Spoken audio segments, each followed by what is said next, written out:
Duelists, today, we choose violence.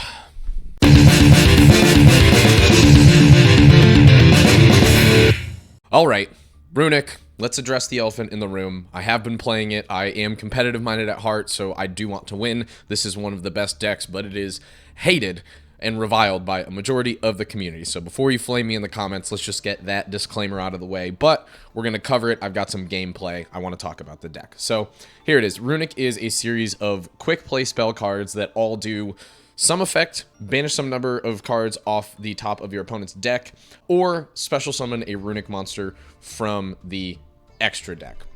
Each Runick monster from the extra deck has a ability that triggers on summon. Hugin is going to be our main one. When it comes, you can discard a card and you can add a Runick field spell from your deck to your hand, and then it has the ancillary effect that if another card you control would be destroyed by card effect, you can banish this card you control instead. Now, notably, that is not triggering on a separate chain. It's a replacement effect, so you can, if someone Harpy's Feather Dusters you and you have a bunch of cards set, you can use a Runick quick play spell, special summon Hugin, and then use that replacement effect and essentially save your entire back row. Moonin, when this card is special summoned, you can discard a card, add a Runick continuous spell from your deck to your hand.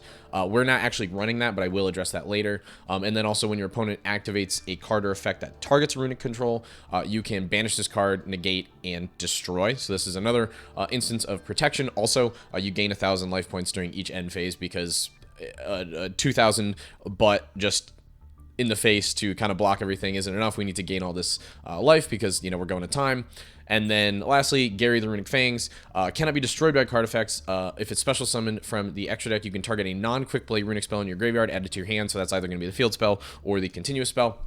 And then when it's destroyed by battle, you can target a card on the field and destroy it. So a great way to kind of protect against the fact that we don't really have many monsters. So our opponent can potentially attempt to swarm the field and overwhelm us. Those are our extra deck monsters and kind of the things that are going to help facilitate the rest of our plays. The rest of our extra deck is just other stuff in case for whatever reason our opponent is playing things that send stuff from the extra deck, some of the Dogmatica cards and stuff.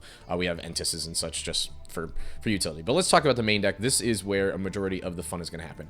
The Runick Fountain, the field spell, is kind of what really ties everything together. This allows us to activate Runick quick play spells from our hand during our opponent's turn. So truly instant speed if you've played Magic the Gathering, stuff like that. Also, once per turn, whenever we activate a Runick quick play spell card, this is our turn, our opponent's turn, we can target up to 3 of them in our grave, place them on the bottom of the deck in any order, then draw the same number of cards. We are drawing an obscene amount of cards, recycling all sorts of stuff. Each of our different Runick spells has a different effect that we might want, so being able to recycle those through is great, and always keeping a bunch of cards on our hand. And then, notably, this is not a hard once per turn, so if we have ways to get additional fountains, whether that's searching them or getting them off something like Hugin, you can double up on those triggers, which really can accelerate you through your deck and also deprive your opponent of resources because now you're banishing all sorts of stuff off the top of their deck.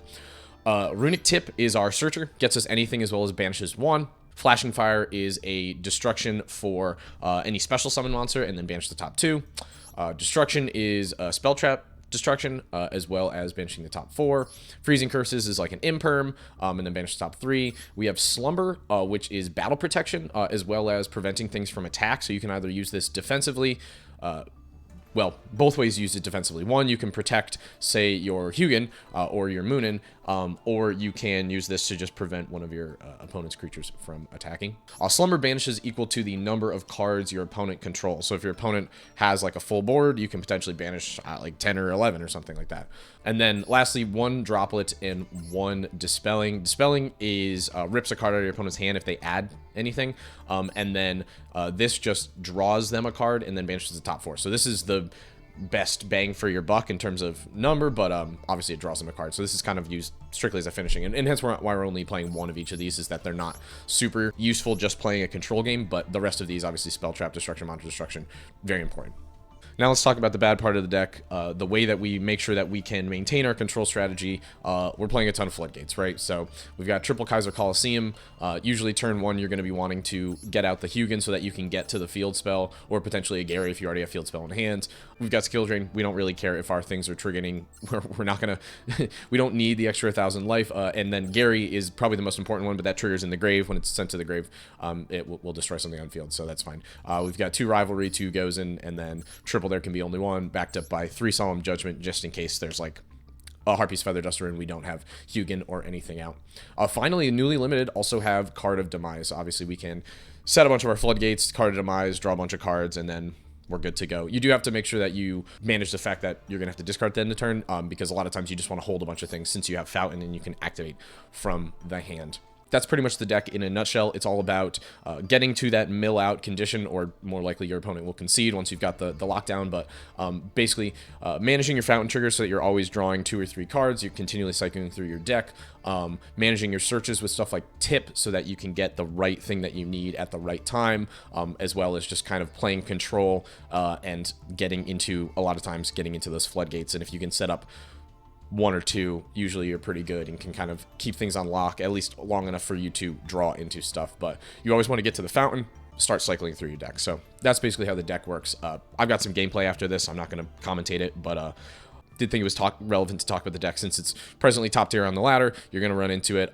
If you are just looking to grind ladder, this is an expensive deck for sure, but certainly something that is potent, and I think I've been having success with it. So if you are just strictly competitively minded, go ahead and do your thing. If you want to have quote-unquote fun, this is not the deck.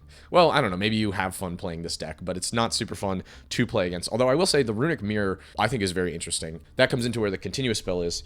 There is the Runick, here we go, the Runick Allure is a continuous spell. Each time a quick play spell activates, banish the top card of your opponent's deck. That's yours and theirs, so that's why it's so good in the mirror.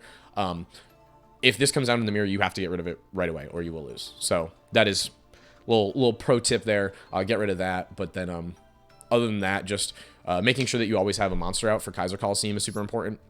And then managing your Gary so that you can get back Runick Fountains to double up on Runick Fountains on your turn is also pretty important as well. So anyway, that's the deck.